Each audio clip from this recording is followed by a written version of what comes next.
What if a secret was hidden from the world for almost 40 years? A secret so profound it could change the way we see history's most evil man. What if Adolf Hitler, the most hated dictator of all time, kept a personal diary detailing his every thought, his every action? In 1983, a discovery was announced that promised just that, but it turned out to be one of the greatest scams in modern history. The year is 1983. In Hamburg, Germany, a massive press conference is underway. A leading news magazine, Stern, has just announced the acquisition of a lifetime. 60 volumes of Adolf Hitler's personal diaries. The world's top historians, news reporters, and political leaders watched in disbelief. This was a journalistic goldmine, a chance to understand the mind of a monster. But the man who found these diaries was no historian. He was one of the greatest forgers of the 20th century. The man behind the curtain was Konrad Kujau.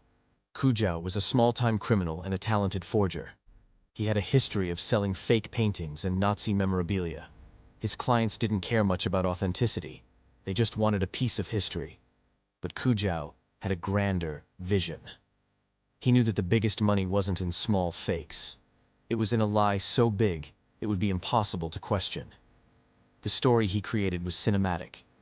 He claimed the diaries were smuggled out of Hitler's private plane, which had crashed in East Germany in 1945.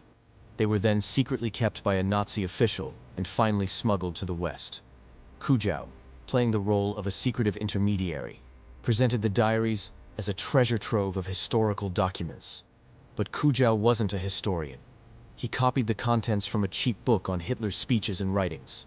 To make them look real, he bought old notebooks and tea-stained the pages to make them look old. He even used cheap modern ink. The forgeries were crude, but the story was compelling. The news magazine Stern paid a staggering 9 million Deutsche Marks, worth over $5 million today, for the diaries. They were so desperate to have the scoop that they bypassed all proper verification. They hired a few historians, but they were given very little time to authenticate the documents. The pressure was on to publish first. The announcement created a media frenzy. Stern magazine published the first excerpts, and their sales soared. The world was on the edge of its seat, waiting for the secrets to be revealed. But a few real historians and forensic scientists had their doubts. One of the first red flags? The diaries contained historical inaccuracies that Hitler, who had a photographic memory, would have never made. Then came the forensic tests. They analyzed the paper, the ink, and the handwriting. The results were shocking. The paper contained a chemical used in the 1950s, years after Hitler's death. The ink was modern, and the handwriting was a clumsy forgery. The final nail in the coffin was an embarrassing revelation. The monogram on the cover of the diaries, FH, which was supposed to stand for Führer Hitler, was actually forgeries of documents from a man named Frank Heitz. The diaries were a complete fraud. The world was stunned. The great journalistic scoop of the century was a gigantic hoax. Stern magazine was humiliated. The historians who had vouched for the diaries were disgraced. Konrad Kujau and his accomplice were arrested and sentenced to prison. But Kujau, the master forger, became a strange kind of celebrity. After his release, he even started selling his forged fakes, this time with a legitimate signature. The story of the Fake Hitler Diaries is a profound one. It wasn't just a scam about a few notebooks. It was a scam about what people wanted to believe.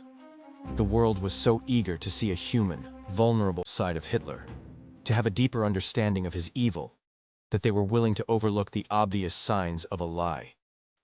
This is the ultimate lesson of a history scam.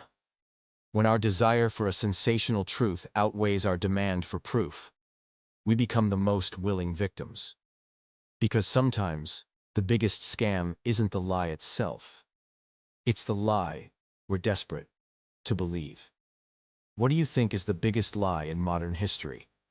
Let us know in the comments below.